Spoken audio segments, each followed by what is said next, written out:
সুপ্রিয় বন্ধুরা, আসসালামু আলাইকুম। আমি আছি বাউফল ও থানার ভিতরে। আপনারা দেখতে জানেন যে থানায় একটি লাশ আছে, যে লাশটি আসলে হিন্দু থেকে সদ্য মুসলমান হওয়া। সেই লাশটি নিয়ে এতক্ষণ অনেকেই পর্যালোচনা চললেন উপজেলা প্রশাসনের পক্ষ থেকে, এবং এখন লাশটি অবশেষে মুসলমান যে গোরস্থান আছে, মানে মুসলমান রীতিনীতি অনুসারে সেই লাশটি দাফনের ব্যবস্থা হবে। আমরা দেখানোর চেষ্টা করতেছি যে লাশটি এখন নিয়ে যাচ্ছেন উপজেলা পরিষদ জামাই মসজিদের সামনে, সেখান থেকে হয়তো বা দাফনের কাজ সম্পন্ন হবে। লাস্টের জন্য এই অ্যাম্বুলেন্স আনা হয়েছে। এই অ্যাম্বুলেন্স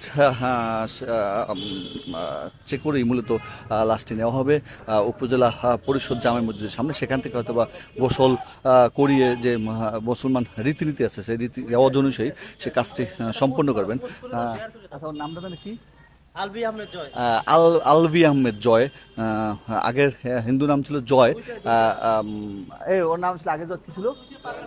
জয়ন্ত দাস। ওর আগের নাম ছিল জয়ন্ত দাস, পরে মুসলিম হওয়ার পরে আলভি আহমেদ জয় নামে করছিলেন। আপনারা জানেন যে কোর্টের মাধ্যমে তারা এফিডেভিট করে মূলত ধর্মান্তরী হয়েছিলেন, এবং সেখান থেকে সে গত 4 মাস আগে, 3-4 মাস আগে সে মুসলিম হয়েছিলেন।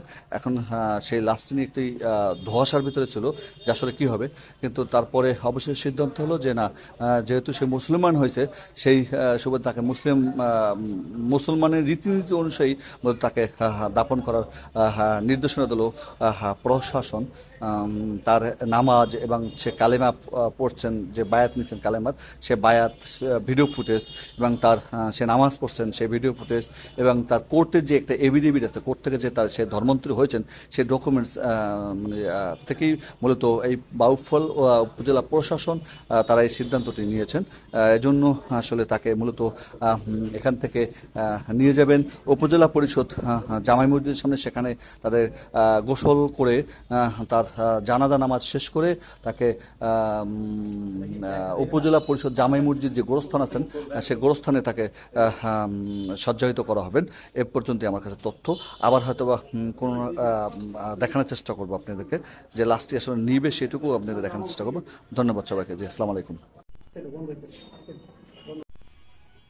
দেখছেন যে আলবি আহমেদ লাশ অ্যাম্বুলেন্সে তুলতেছেন।